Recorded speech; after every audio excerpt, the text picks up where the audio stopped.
my interest peaked in college. So I'm actually a double E major at UCSD, and when you're double E, you're allowed to choose depths in your final years. And so one of the things that I'd always really love is computers and robotics. So I chose my depth as machine learning, some control systems, and signal processing, because there's actually a lot of overlap between those three different breadths. And so I started taking some classes where I would learn about neural networks and some of the techniques for image processing. And then my final year, I actually volunteered at the Center for Computer Vision Research and Robotics, CVRR. And that's where I got to see a lot of the research projects being done by the grad students, the postdocs. And it's just, at the time, it was really revolutionary considering that computing power was not advanced at all. I remember I made a license plate image recognition system using Java and MATLAB actually. And originally, I did it in MATLAB and it just kept crashing because it was so intensive for memory and processing. So now the things that we can do, we can process so much faster. We have a lot more hardware capability as well. So, it's just incredible how much we've advanced in that arena. After I graduated, I started working at a .com, one of the world's largest franchising websites. Finally, there was an opportunity at Sun Microsystems. So I went there and I started working in their quality group. So there I did some test automation and tested I/O and worked on the server line. And then I transitioned to the development group where we created this firmware that managed the servers. And so we did a lot of sensors and monitoring of faults and how to create redundancy in these server systems. And then finally, I'm friends with Bill outside of creative, and our kids actually went to the same preschool, and that's how we became acquaintances. So when he said that there was this opportunity to work at Creative Electron and manage the software portion of the business, I thought, wow, this is really cool. What a great opportunity to do something different. And then since I've been here, Bill's very excited and of course very knowledgeable about X-ray and artificial intelligence, as well as just technology in general. So now we have this support from him, and we're directing our efforts to really focus and develop artificial intelligence assisted type of systems. We have the parts counter, the TrueView parts counter product, which gives the customer the ability to count components within a reel without ever unwinding it.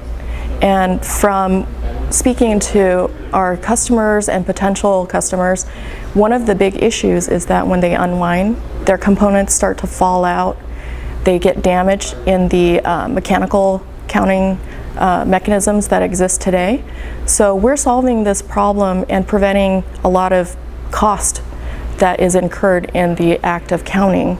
And these components are worth a lot of money depending on what's inside these reels. So again, it's very important for them to know what's in their inventory. If you're going to counterfeit in a reel, for instance, you would put the legitimate components at the start of the tape, and who really has the time or wanting to unwind all of these things. Well, with computer vision combined with artificial intelligence, we're able to detect these differences just from the image.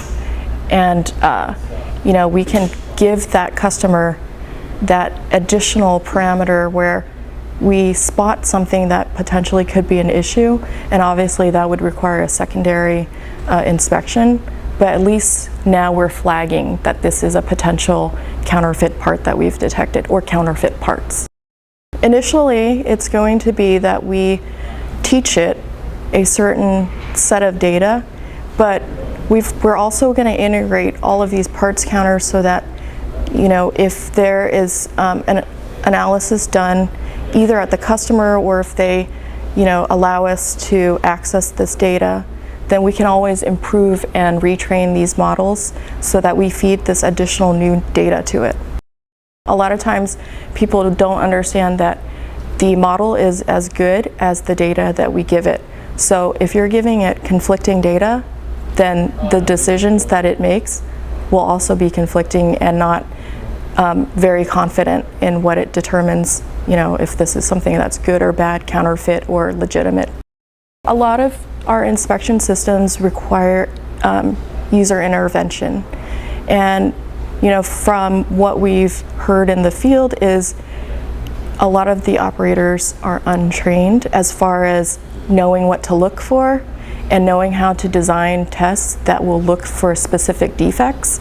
And what they would like is for that operator to really place samples or just be the second set of eyes, but they want the AI to do a lot of that legwork as far as identifying components that are to be analyzed and then selecting appropriate tests that would match, do we run a pad voiding analysis? Do we do a BGA analysis? Do we look for fractures or something?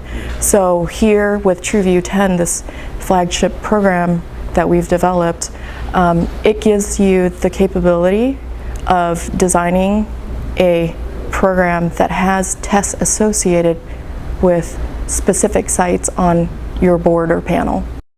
If we're talking about the TrueView 10 application here, it's broken up into a pre-execution analysis phase where someone that's a little more knowledgeable will program and design the tests, and then the operator doesn't really have to understand or think about these things. They just have to operate and essentially place the sample for analysis.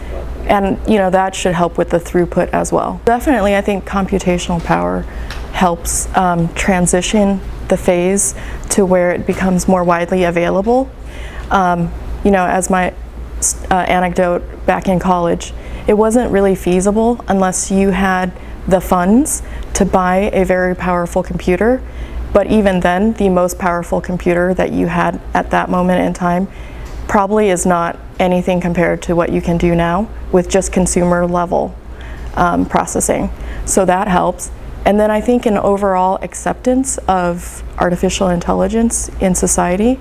I know that a while ago, it was mentioned that many people fear artificial intelligence being a part of their lives. I think now that we have more consumer grade integration with artificial intelligence, we have assistants on your phone, in your home devices, anywhere that you look around, there's a lot of integration with artificial intelligence, and you might not necessarily be aware of it, but it's there and it's helping, make processes a lot more efficient, helping consumers as far as, I listen to music and I get these suggestions based on what I've listened to. I'm not necessarily tying that to an artificial intelligence entity, but that's what it is. And so it's become more integrated into our lives. I think it's almost expected now that you have that ability to tailor the experience, and that can only really realistically manifest if there's an artificial intelligence running on your application or server side.